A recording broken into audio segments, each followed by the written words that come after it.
Hello everyone, and welcome to the long-awaited monetary market tutorial. As everyone saw, I had a text version, but I thought I'd sum it up real quick with a little voice version here, and I'll have some nice little graphics for everyone to look at. Okay, so what is the monetary exchange? The monetary market, or the money market exchange, is the best and really the only way to transfer currency into gold and vice versa. There is also the possibility of transferring currency from one to the other, from USD to GRD or TRY, whatever you'd like. But a quick tip, no one actually sells one currency in exchange for another. So every country just sells gold for their currency and vice versa. Okay, now if you have a large sum of gold from invites or have a lot of USD saved up from your job, either way, you're going to want to exchange that at one point to either invest in a company with the amount of gold or maybe buy yourself a nice Q4 house with the USD.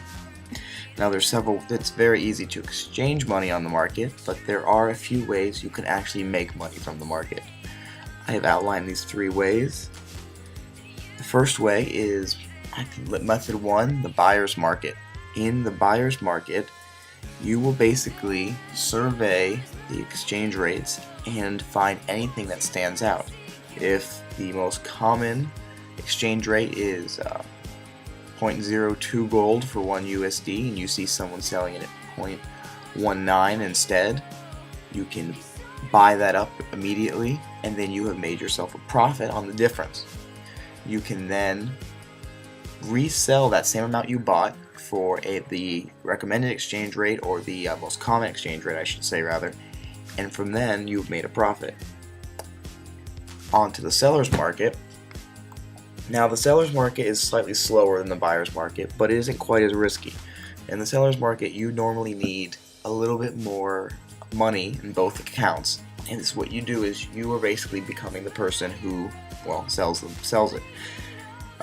You look at the exchange rate, you look at what they've been selling at, and you can either sell at the same rate as everyone else, or you can sell it slightly cheaper and sell it faster. The way I do it is I will sell a certain amount of USD, normally 200, and I will get 4 to 6 gold from that, depending on the exchange rate, and at the same time sell that 4 to 6 gold for more money in USD, so that I will end up making a 10 to 20 USD profit off of that one flip.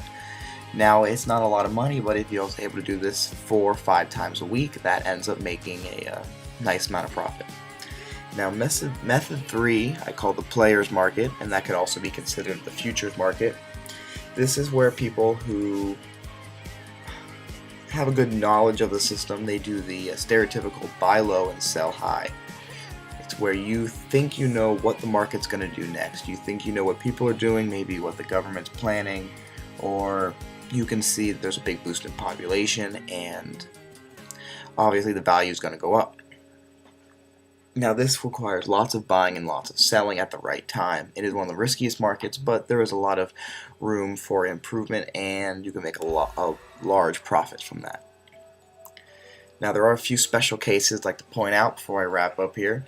Special case number 1 is governmental intervention or government monetary management. Most good governments will be monitoring their markets at almost all times. This is to ensure and protect the value of their currency and to help their citizens. In Erepublik, because of the system is set up, the exchange rate is constantly making your currency more valuable because it is leaving the market when accounts go inactive, when they go to another country and people don't spend it, it ends up coming out of the flow of the market. It is the job of the government to stabilize this, and if they are currently trying to re-establish a less or more valuable currency on the market, it is very hard to make a profit on that, because they normally end up putting a cap on how much you can buy or sell for. Now, special case number 2 is the market buyout. This has become very popular among older power players who have a lot of money and like to throw their weight around. This is where they will buy up every offer on the market and then resell it for a higher price, giving themselves a nice profit. This can really come come to a shocker to people that play the economy a lot, play the monetary market, and I don't recommend it to those power players, but they can do whatever they like. And that about concludes this video tutorial. Thanks.